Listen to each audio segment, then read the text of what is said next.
Le spectacle de la rue est toujours instructif.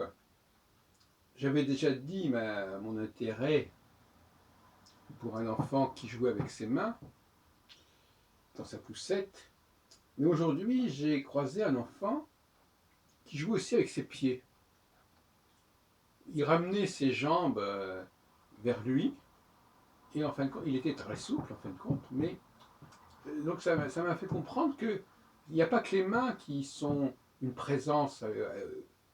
Le mot jouer est intéressant. Jouer avec son propre corps. Pas jouer avec une poupée, pas jouer avec un objet, jouer avec son propre corps. Et on n'a pas suffisamment dit à quel point l'enfant, et notamment à mon avis le petit garçon, joue avec son propre corps plutôt qu'avec des objets qu'on lui offrirait.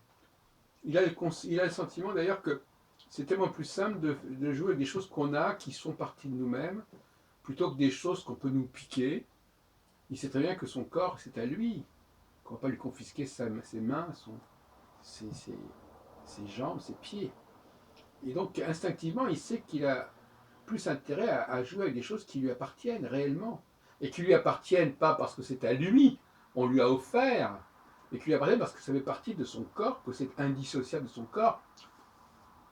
Je rappelle que le code civil punit moins sévèrement le vol qu'une blessure ou qu'une mutilation. Bon, donc on est quand même resté sur cette idée que notre corps, c'était bien à nous, nous appartenait.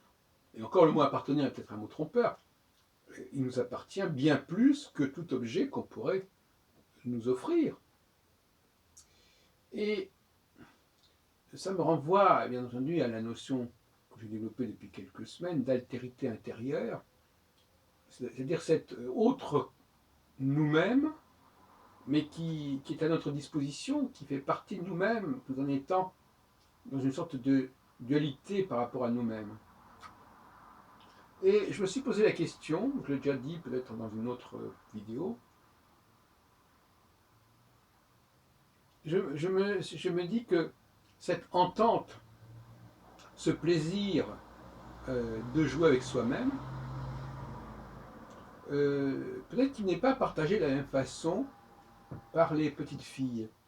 Et je crois que la notion de poupée n'a pas son parallèle avec les garçons. La poupée, c'est pas simplement une marque féminine en soi. La poupée, c'est l'altérité extérieure. La poupée, c'est quelque chose qui vient de l'extérieur. Donc c'est totalement opposé à la main ou au pied du petit garçon. Ça n'a rien à voir. Le petit garçon sent aussi, par exemple, moi je sais par exemple que quand je siffle devant un petit garçon, il sent bien que c'est quelque chose qui vient de moi. C'est pas un appareil de radio, c'est pas un instrument de musique. Et la différence dans son esprit, instinctivement, est très forte. Il y a ce qui est en moi, ce qui fait partie de moi, intégrante, ce qui pousse en moi, et, d'ailleurs ça peut concerner aussi les cheveux, et, pour ça que la coupe des cheveux n'est pas innocente, mais on peut aussi jouer là-dessus, couper, laisser repousser, c'est partie d'une sorte de jardin intérieur, mais qui fait partie de cette altérité intérieure, parce que c'est notre propre jardin, c'est nos propres cheveux, et on les fait pousser. Et puis on peut les laver, et même la douche, la toilette, c'est quelque chose de totalement différent de la vaisselle ou de la lessive. Parce que la toilette, c'est quelque chose que je fais de mon propre corps, avec mon propre corps. Alors que la lessive, c'est quelque chose qui s'occupe d'objets extérieurs à moi. Je ne vais pas faire la lessive de mon propre corps, je fais la toilette de mon propre corps. Donc, alors je voudrais aborder un sujet un petit peu scabreux, mais bon, qui est, à mon avis, qui est qu'on peut pas, il faut l'aborder. C'est la question de la masturbation masculine. Alors, la masturbation masculine, ça peut prendre des formes diverses. Ça peut tout simplement être une sorte d'excitation que l'enfant constate avec son propre corps, même s'il n'y a pas contribué par une quelconque intervention manuelle. Hein. L'éjaculation nocturne n'implique pas utiliser sa main. Mais en revanche, puisque je disais tout à l'heure que notre corps, c'est pas uniquement nos mains, c'est aussi nos pieds, mais c'est aussi entre les deux le sexe. Ce sexe qui a sa propre vie. Et cette vitalité sexuelle que l'enfant constate assez tôt, et qui d'ailleurs, entre parenthèses, fait partie aussi, quand on fait pipi, c'est aussi une altérité intérieure. Est-ce que je vais faire pipi ou je ne vais pas faire pipi parce que faut que j'attende. Il y a un dialogue, il y a une relation complexe entre son besoin de se soulager et le fait qu'on n'a pas envie de le faire parce que c'est pas possible, parce qu'il y a c'est pas le moment, parce qu'il n'y a pas les conditions, etc. Et j'en passe. Donc toute cette vie corporelle euh, est quelque chose qui est vivant, justement, qui est très vivant, et qui n'a pas à être comparé avec des éléments étrangers, des appareils, le iPod, le smartphone, la voiture, etc., etc., les poupées, etc., même les disques, etc. Donc, tout ce que nous pouvons produire par nous-mêmes est important. Je parlais tout à l'heure du sifflement, ben oui, le sifflement, l'enfant voit bien que je suis en train de siffler avec mon propre corps. Avec ce que ça peut impliquer d'ailleurs de gratuité. Je n'ai pas à payer pour faire travailler mon corps, je n'ai pas à payer. Alors que dès que j'ai un objet, il faut que je passe par l'adulte, quand on est un enfant, pour qu'il me l'achète. Dis-moi papa, achète-moi ceci, achète-moi cela. On ne va pas demander d'acheter notre main.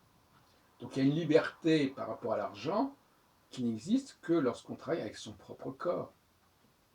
Et qu'on n'a pas besoin qu'on vous fabrique quelque chose ou qu'on vous offre quelque chose. Donc là, il y a une forme d'égocentrisme qui est assez favorable. Alors, pour conclure, donc, la masturbation féminine n'est pas comparable, n'est pas aussi spectaculaire, aussi remarquable que la masturbation masculine. Bon, je laisse les commentaires à ce sujet, je crois que c'est assez évident. Ce que j'aurais dire pour terminer cette petite causerie, c'est que cette absence de dialogue, d'autarcie chez la femme, alors que le garçon a une sorte d'autarcie, c'est-à-dire qu'il est une sorte de monde à lui tout seul, il est une sorte d'homme orchestre en quelque sorte. Cette absence d'autarcie chez la femme est certainement la cause de certain nombre de limitations. Hein. Toute la question de la créativité, de la réflexion, de la recherche, dépend de cette espèce de complexité intérieure, mais qui n'est pas si intérieure que ça, et dont la femme ne jouit pas au même degré que l'homme. Elle est beaucoup plus dépendante de l'avoir, de l'acquisition, alors que l'homme, il est plutôt dans l'inné, même si cet inné doit être épanoui et développé. Alors, on pourrait se poser des questions sur les autres animaux, sur les animaux, enfin les autres animaux, si tant est qu'un soit un animal. Mais enfin, cette question du masculin et féminin, on peut peut-être la trouver ailleurs. Mais il est clair que ce qui fait ressortir le féminin par rapport au masculin, c'est justement l'objet. Dès lors que nous avons des objets, eh bien, ces objets créent une altérité extérieure qui va se développer aux dépens de l'altérité intérieure. Même quand on offre des fleurs à une femme, on encourage son altérité extérieure, on encourage sa dépendance avec l'extérieur. D'ailleurs, on voit souvent des panneaux disant ne nourrissez pas les oiseaux, etc. Et c'est vrai que toute intervention extérieure se fait aux dépens d'une certaine forme d'autonomie, génère une forme d'aliénation.